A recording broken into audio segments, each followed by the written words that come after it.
mais um podcast Construindo Saúde. Eu sou Cristina Milagre, cardiologista e médica do esporte. Hoje o nosso assunto é sobre infertilidade masculina e feminina. Quando investigar?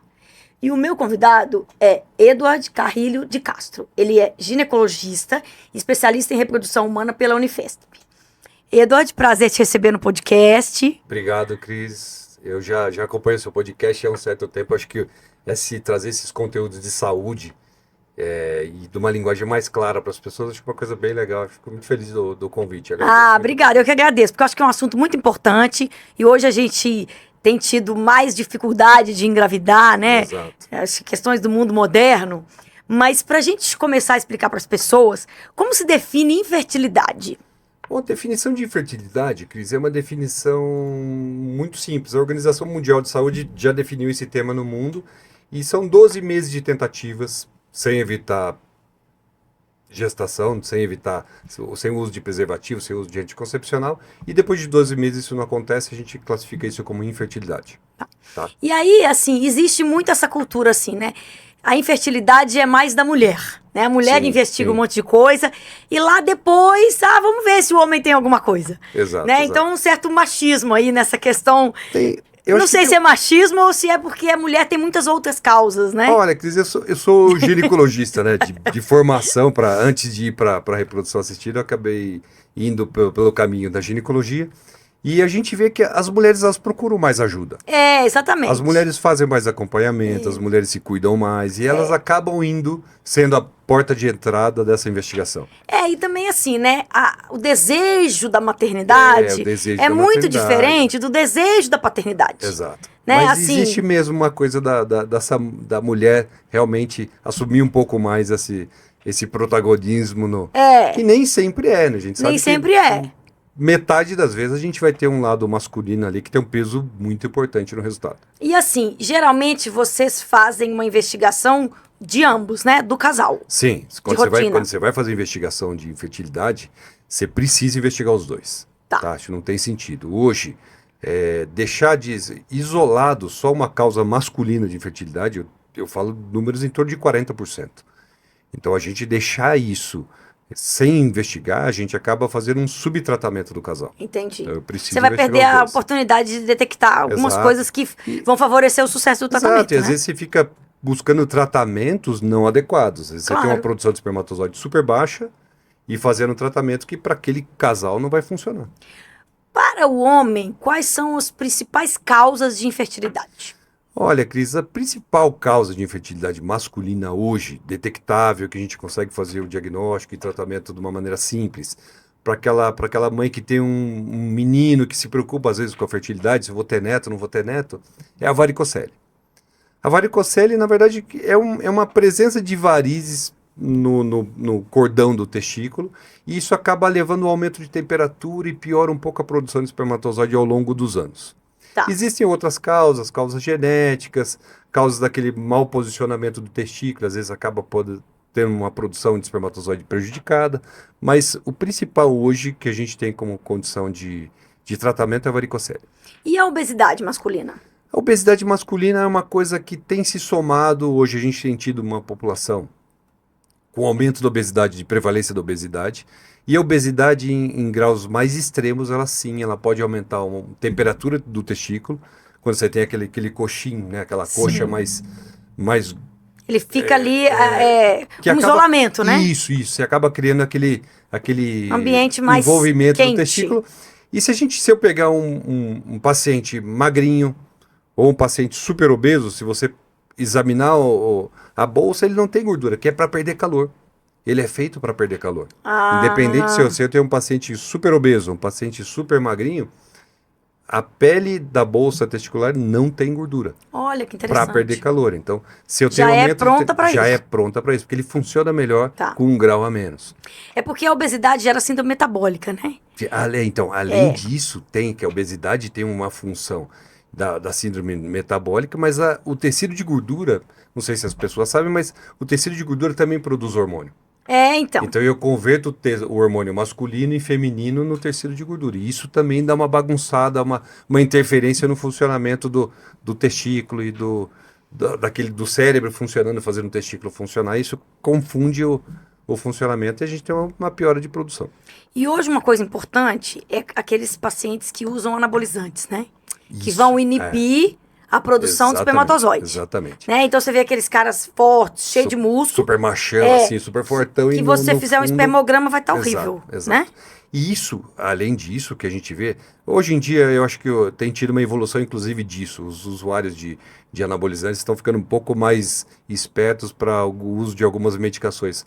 Mas você vê que aquele homem que usava bastante testosterona antigamente, ele tinha formação de glândula mamária. Sim. Então começava a ficar com glândula mamária porque o tecido de gordura convertia o excesso de testosterona em hormônio feminino. Tá vendo? E a gente tinha esse lado da produção. E isso também, o cérebro acha que o testículo está funcionando demais. E aí, eu não estimulo mais o testículo, então eu paro de produzir espermatozoide.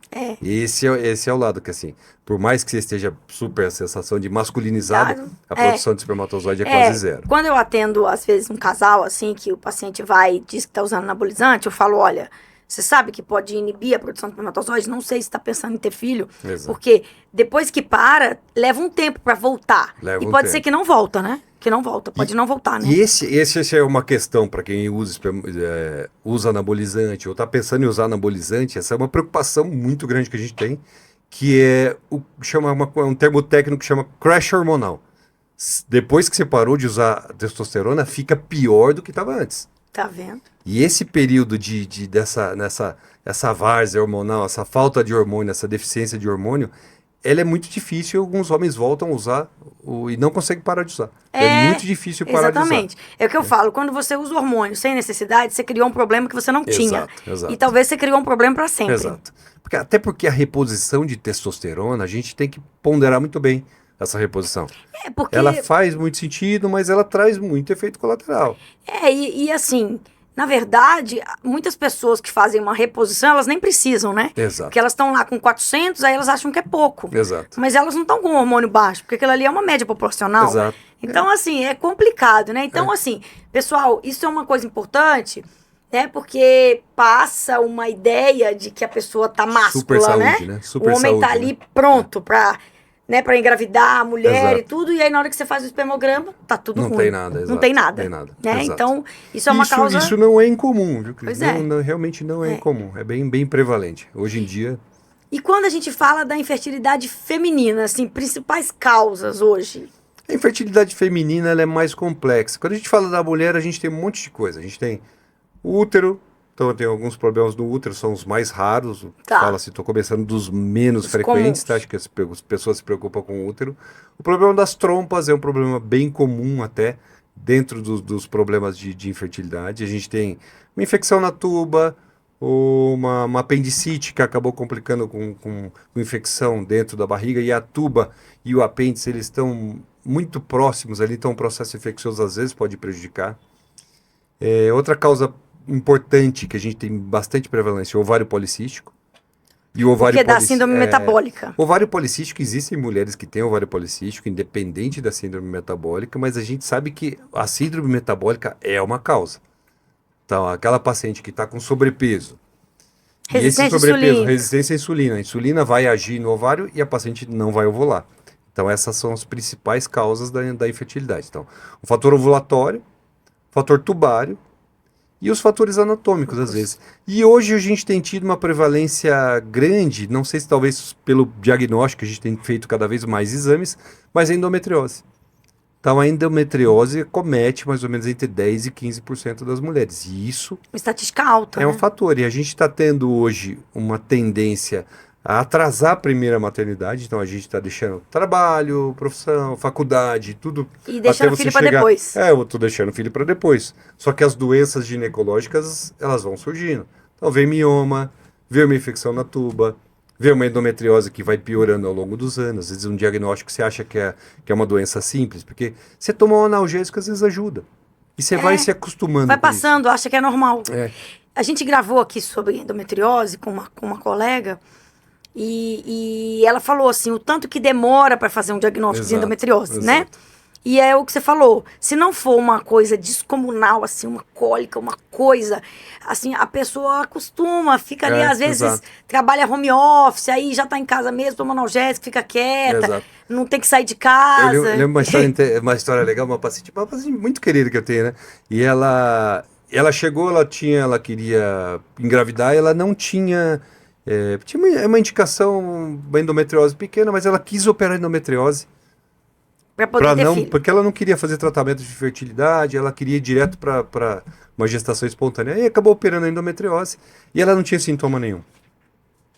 Não é uma boa indicação. A gente não é uma indica boa. hoje endometriose quando tem dor. Sim, Esse é um dos quadros mais importantes de Pra indicação. operar. Para operar. E é engraçado que essa paciente voltou depois da consulta. Eu falei, e como é que você ficou depois da cirurgia, né? Ela, nossa, eu tô ótimo, minha vida é outra agora. Ou seja, ela se acostumou com aquele desconforto, aquela dor. que ela achava que ela não Que tinha ela nada. achava que era normal. Tá vendo? E aí, então você vê que mesmo a gente perguntando, a gente especialista da área, indo atrás da informação, a Às pessoa vezes. se acostumou tanto que não vê isso como um problema. Mas é isso E o problema mesmo. está ali, né? É, o que você falou do exatamente. atraso do diagnóstico. E aí, assim, existe hoje um impacto desse mundo moderno na infertilidade, assim, estresse, essas coisas todas desse mundo louco que a gente Existe, viu, vive? Cris? Isso é uma coisa que a gente tem tido uma tendência de literatura de mostrar, né? A literatura médica tem tido de investigação, por exemplo, fatores ambientais. Contaminantes ambientais, por exemplo, quando a gente fala de bisfenol, aquele negócio do plástico flexível, Sim, que existem várias substâncias, alguns agrotóxicos, que eles têm uma função hormonal. E essa função hormonal pode prejudicar o potencial reprodutivo. A gente Tá tem, vendo? tem tido hoje uma piora do padrão seminal, de uma maneira geral. Então, por mais que eu fale de evitar, por exemplo, do piora para sêmen, por exemplo. Por mais que eu fale assim, agora eu vou só alimento saudável, só vou comer alimento orgânico, tem alguns pesquisadores mostrando, inclusive, que a irrigação das cultivos orgânicos, que teoricamente não teriam os agrotóxicos, estão contaminados com a água dos mananciais que pegaram a água das produções. Meu Deus do Então, céu. assim, Você é vê, difícil mesmo que fugir. você tenta. A gente, né, o mundo é redondo, né? Aquela coisa que a gente brinca, o mundo é redondo. Então não adianta fugir. Existe uma tendência do mundo de poluição e de piora. E a aí gente isso tira piora a fertilidade. E o pior que eu vejo, Cris, é essa coisa da vida moderna e a gente deixando para mais tarde ter filho. Melhor período dos 18 aos 25. Pois é, quem que Entendeu? tem filho Quem até tem os filho? 25 hoje? Ninguém se está formando. A pessoa, você está no meio da Você faculdade, vai imagina, ter eu me filho. formei com 26. É muito difícil, é muito difícil. Então, essa é a questão. E aí começa, vem pós-graduação, aí vem viagem, você quer viajar, daí você quer comprar uma casa, e hoje Isso.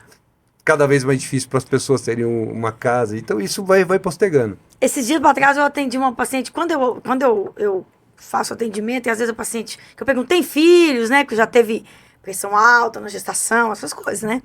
Aí, não, a gente tá pensando. E a pessoa tem 41 anos, eu falo, não, mas... Aí eu falo, olha, mas peraí, você tá pensando, você vai ter que pensar depressa. Eu ainda brinco, né? Porque Exato. assim, não dá pra ficar pensando, porque assim, quando você fala dessas tentativas da infertilidade, mas quando a pessoa já tem mais idade, aí não é um ano não, né? Considerar a infertilidade, você considera menos, sim, né? É. E é aquela coisa, Cris, o velho é o outro, né? A Né? gente O não, velho né? é o outro, a gente não envelhece, parece que o tempo não passa, né? Essa acho que é uma questão. Eu lembro que eu fui dar uma aula para um grupo de oncologistas, até para falar dessa questão de congelar, de preservar a fertilidade nos quadros oncológicos. E aí eu mostrei um gráfico, acho que foi um gráfico que eu mostrei de perda de fertilidade ao longo dos anos. E a média das médicas presentes era em torno de 37, 38 anos. Daí todo mundo, um alvoroço Na na plateia. plateia que estava assistindo. Daí eu perguntei o que era, porque ninguém tinha filho.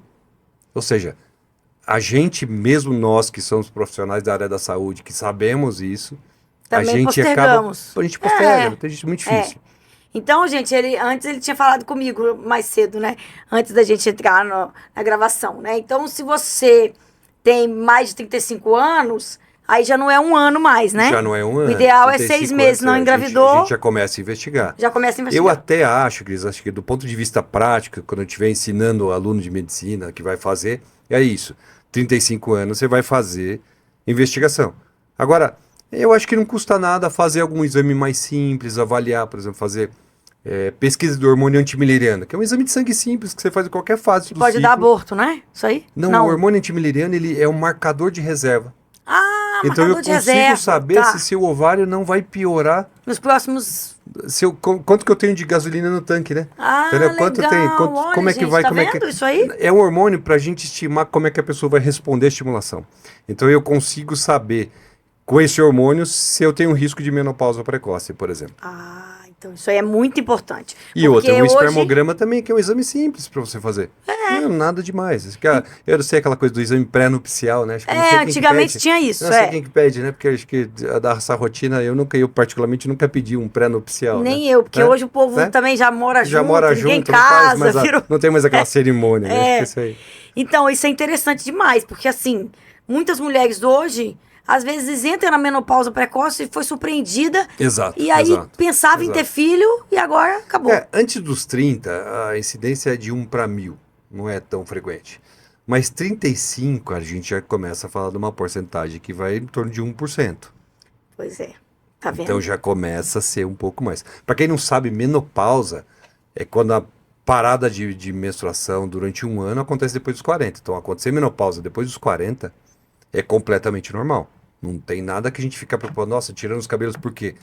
Mas o problema é o seguinte, muitas vezes, quando eu comecei a trabalhar com reprodução assistida em 2006, a idade média que os pacientes chegavam no consultório era 34 anos. Hoje, 39. Aí, ó, já subiu Então a 5 gente anos. já está um ano próximo do período onde chegar a menopausa é completamente normal. Então essa é a preocupação. Por isso que eu falo que o antimileriano faz parte do planejamento reprodutivo. Você tem o planejamento financeiro para você se aposentar, tem o planejamento reprodutivo, já que eu quero ter filho mais tarde. Essa é uma boa dica. Muito bom eu isso aí. acho.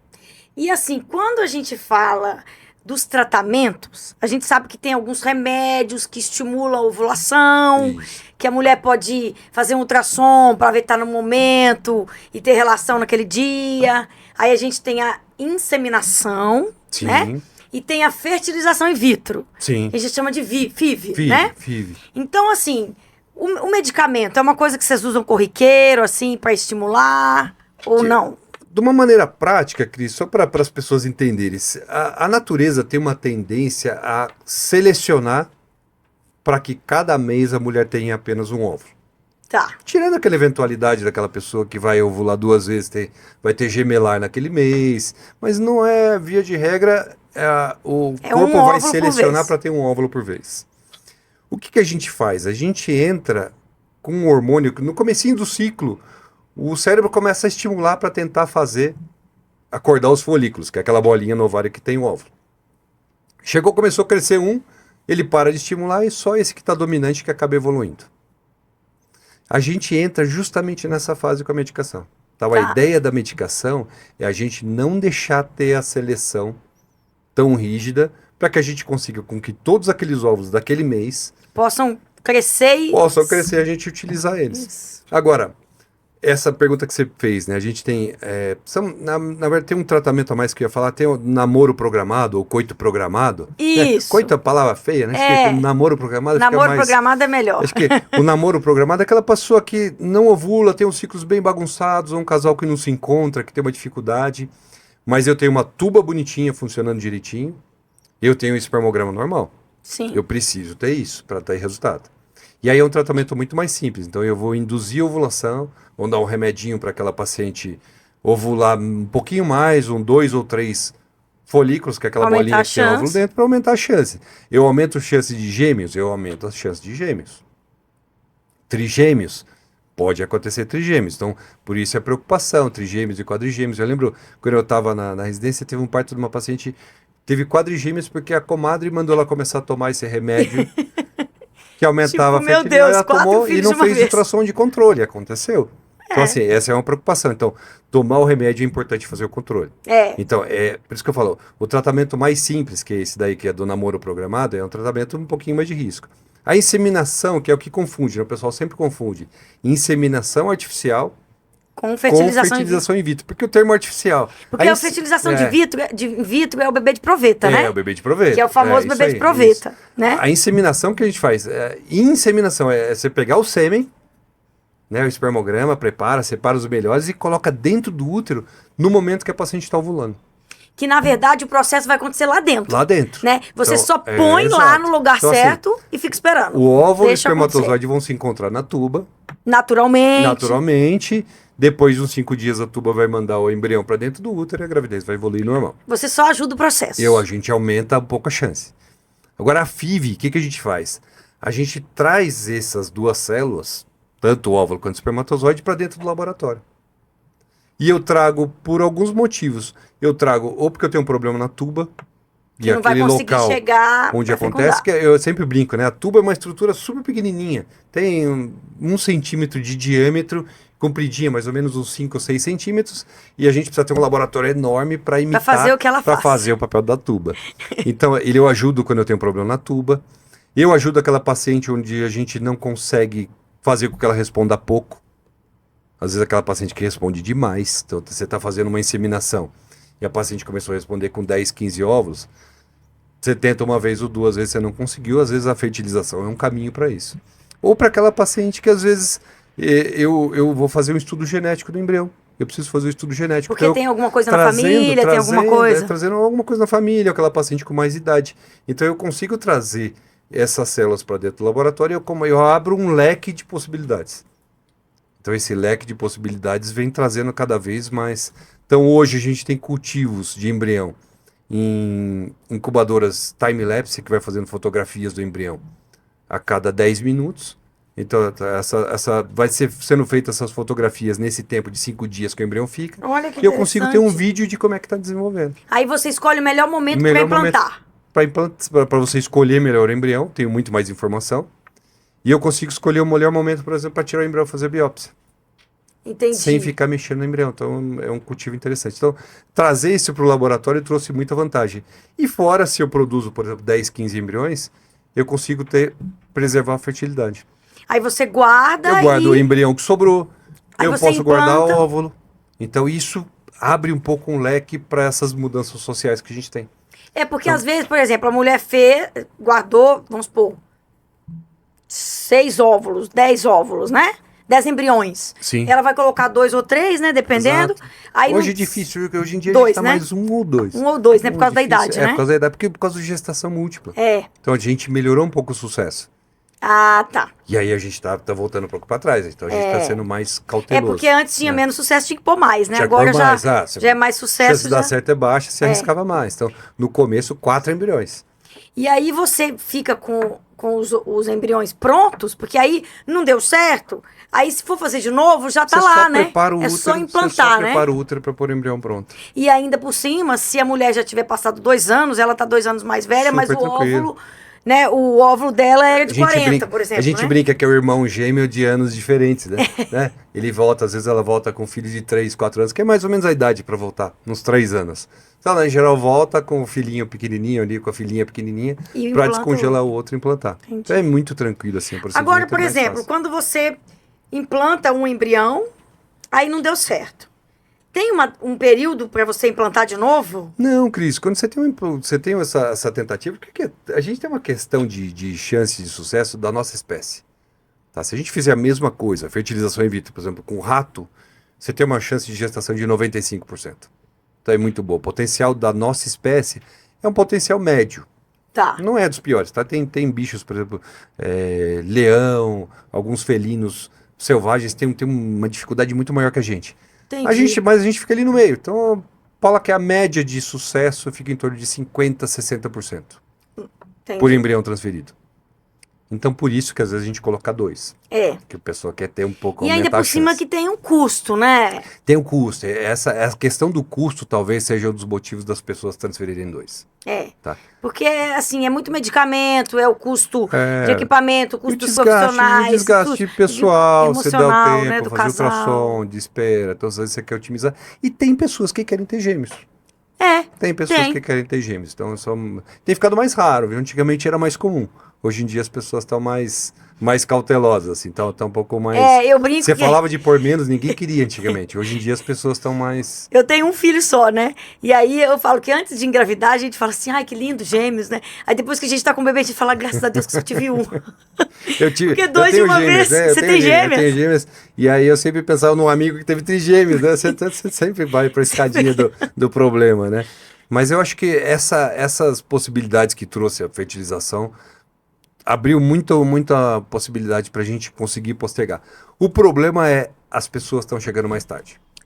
Esse é o grande problema. Esse é o grande problema. E aí você indica também as pessoas congelarem óvulos, assim, por exemplo, a mulher tem 35 anos, não tem um parceiro, tem sonho de maternidade, é uma idade boa para congelar os óvulos? Cris, congelar óvulo, acho que é uma ferramenta que abriu um leque de possibilidade a mais para vocês. Uma libertação para a mulher. Uma libertação para as mulheres. Acho que teve duas, né? Acho que anticoncepcional, que a mulher engravidar a hora que ela quer. Sim, e agora mas congelar isso virou os óvulos. problema, que ela deixou para ter filho com 45, 46 e vai ficando cada vez mais difícil. Então, congelar os óvulos, sim, é muito bom.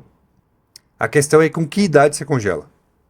O ideal é que você congele isso antes dos 35. Antes dos 35, tá. Eu falo assim, uma idade boa, 32, 33, depende da reserva. Por isso que eu falo, se você tem um antimileriano baixo, que é aquele hormônio que eu falei, você vai gastar uns 400, 500 reais para fazer o exame. Mas Se ele tá baixo, quanto antes você fizer, melhor. Ele tem que estar alto para estar funcionando, para você ter uma garantia. Então, esse é outro ponto. Às vezes o ginecologista, acho que talvez esse conteúdo é interessante para o ginecologista. Quando você faz o antimileriano, não é um marcador de quando você deve fazer. Entendeu? O antimileriano é um marcador de resposta à estimulação. Tá? Não é para você esperar ele piorar. Entendi. Não Porque se ele já não tá tão esperar bom... ele piorar, a hora que fizer o estímulo vai estar ruim, vai responder pouco. Se ele já não tá tão bom, tipo assim, corre, vai resolver. O gasto que a paciente vai ter com medicação, com a estimulação, com o tratamento é igual. Entendi. Ela só vai ter menos óvulos. Entendi. Então não é para esperar. Ele é interessante para quê? Para eu pegar aquela paciente que tem um risco maior de menopausa precoce, que talvez ela não ia ter óvulo. Então ele é útil. Excelente. Ele é útil. Então, mas aí vale a pena você fazer. E serve para a gente também que vai fazer o estímulo, a gente que trabalha na área, saber que a paciente tem um risco maior de responder demais até. Então, às vezes a gente usa menos remédio. Entendi. Faz um tratamento um pouco mais amigável, mais tranquilo para ela. Porque não pode ser uma receita de bolo, né? Cada um vai responder de uma forma. Você acaba... Quantos folículos, né? Você acaba adequando específico para essa paciente. Entendi. E é um exame muito fácil de fazer. É um exame de sangue? Um exame de sangue simples que você consegue fazer, mesmo tomando pílula. Ele tem alguns vieses ali que pode piorar um pouquinho a acurácia desse diagnóstico, mas... Dá um norte, né? Ele dá o norte, Excelente. Dá o norte. E quando a gente fala assim, as consequências a médio e longo prazo desse tanto de hormônio que a pessoa usa para ter filho, várias tentativas, existe alguma coisa na literatura que mostre assim algum risco a mais, coisas que tem se observado ao longo dos anos? Eu acho que isso é uma coisa muito interessante. Acho que já está tendo um amadurecimento da especialidade, né? Acho que a especialidade começou ali por volta de 78, 77, com os estímulos. Acho que tem uns filmes legais, né? Não sei se você já assistiu, tem um filme chamado Joy no Netflix, muito legal, contando um pouco a história da FIV. Você vê essa entrada dessa nova especialidade que surgiu. É recente, né? Sim, perto claro. de tudo que a gente vê, é uma especialidade recente. E essa preocupação, porque quando eu estimulo, qualquer medicação que você usa para estimular, a gente estava falando agora de testosterona, né? Sim. O uso de anabolizante, por exemplo, a gente piora o risco cardíaco, porque você aumenta aquela hipertrofia. Sim. Então, sempre que a gente usa hormônio, a gente se preocupa com isso. O uso de hormônio, ele tem um aumento de... Ele pode aumentar um pouco se a gente fizer uso muito crônico disso, tá? O estimulação dura 10 dias.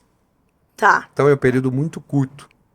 O que a gente vê ao longo aquelas pacientes que respondem muito, que tem uma resposta muito boa de literatura, é que aquela resposta muito grande, por mais de 6 estímulos, teve um aumento discreto do risco de câncer de mama. Um aumento discreto. Assim como a gente tem um aumento discreto com o risco com o uso de anticoncepcional, com reposição hormonal, não é impeditivo, é um risco muito baixo. Agora, o uso de Clomid, que é uma medicação que a gente usa, o indutor de ovulação simples, que você compra em farmácia, o clomifeno, mais de 6 meses tem um aumento de risco de câncer de ovário. Tá. Então a gente não usa. Por isso que eu falo, não dá para deixar de investigar o homem. Não dá para ficar dando Clomid para a pessoa ficar tomando durante 1 ano, 2 anos, esperando ovulando mais, como uma coisa simples. Porque que pode aumentar. Às vezes tem um problema no sêmen que ela ficou tomando à toa, eu aumento o risco dela. Então por isso que eu falo, medicina boa, tem que investigar o casal. Entendi. E outros tipos de problema a médio e longo prazo? Médio e longo prazo. Não, assim, da parte cardiovascular, teve alguma coisa de Cardiovascular estudo? Eu existe- desconheço, mas... Não, tem uma questão, Cris, que a gente acaba investigando em algumas pacientes, que é a trombofilia. Sim, Então, a trombofilia, ela é uma condição, para quem não sabe, trombofilia é um termo técnico para você ter um fator de risco dentro do sangue, uma mutação genética ou acúmulo de alguma substância que tem mais trombose. O sangue coagula mais fácil. Então, trombose é aquela coisa do infarto, daquele trombose da perna, ou trombose pulmonar, que é uma coisa sim, que embolia pulmonar. risco, embolia sim. pulmonar, que você tem uma mortalidade muito alta. Então, é um fator de risco que a gente acaba investigando. Quando eu tenho um nível hormonal muito alto, eu posso aumentar o risco de trombose. Então, muitas vezes, quando eu tenho, por exemplo, um antimileriano alto, eu peço trombofilia, porque eu sei que é um fator de risco para trombose. Então, às vezes, essa paciente fica com um nível de estradiol alto. A própria gestação é um fator de risco para trombose. Então. Então, não muda muito. Então, a gente acaba investigando a trombofilia em alguns casos por isso, entendeu? Mas porque você vai fazer uma triagem, né? Sim, E aí aquilo ali talvez te guie para pesar mais a Exato. mão ou menos. exato, né? exato. Um pouco mais cauteloso. Ou uso anticoagulante, né? A gente usa anticoagulante, às vezes, Clexane, por exemplo, que é um anticoagulante injetável. Aquelas injeçãozinha na barriga. Injeçãozinha na barriga da pessoa que tem trombose para tentar minimizar riscos. né? Tem mulheres que usam na gestação. Usam na né? gestação. Pra evitar sim, trombose, Sim, trombose, né? exato. Porque às vezes a pessoa também tem o fator de risco e nunca teve nada. Exato. Né? E aí, se você soma, por exemplo, tem uma trombofilia, mas tem obesidade, né? Exato. É fumante, né? É sedentária, você vai favorecendo aí o risco de tudo fator trombose. de risco. Né? São os fatores de risco que a gente tenta evitar. Né? Inclusive, eu tinha uma paciente recentemente que a gente fez o parto dela, ela teve 3 tromboses pulmonares. Nossa. Quadro bem grave, assim, uma paciente muito querida, assim, mas eu sempre falar para ela assim, se hidrate bem. Hidratação é Fundamental. o fundamental. Porque assim, o sangue menos concentrado, você tem menos risco. Então, é o Isso. que eu falei, hábitos, não ficar parado, se hidratar Isso, bem e uso de anticoagulante. É tudo que a gente acaba fazendo. Quem tem fator de trombose. não É tem a como. menina que toma a pílula E pode fuma, ter e fuma isso. e Que fuma. já é uma A gente combinação sabe que não deve, É uma né? combinação que não deve, tá? Pra quem tá em casa, quem tá assistindo no celular, assim, ó, você toma anticoncepcional, não fuma. Se não dá você pra é andar as duas fumante, tem que coisas. usar outro método. Outro método. Tem que pensar em outra alternativa. Porque tem AVC, então tem jovens com AVC. Tá? Isso é uma coisa que infarto. Que a gente sim. não é Sim. raro, não é raro. Coisa parece boba, mas. Olha, Eduardo, a gente falou foi muito bom o nosso papo.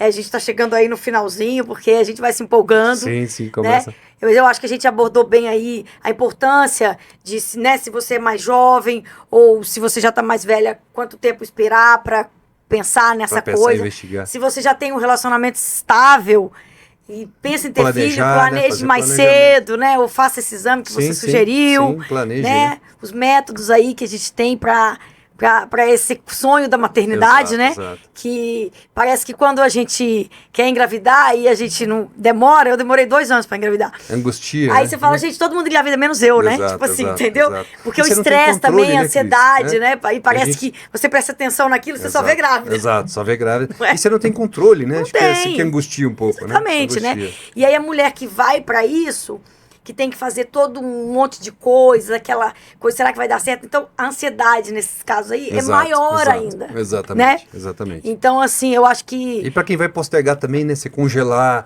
já se planeja pra quem tá solteira, né? Então, porque às vezes a mulher fala, poxa, eu tenho uma paciente que ela era casada e estava postergando, entrou na menopausa precoce, 39 Exato. anos, ou seja, não pode ter filho. isso né? essa é uma coisa triste, né? Que a gente Então, acaba... assim, a gente tem hoje a medicina aí favorecendo essas possibilidades, Exato, né? Exato. Então, E esse espaço acho que é para trazer um pouco dessa informação, né? exatamente. Acho que as pessoas saberem dessas possibilidades, né?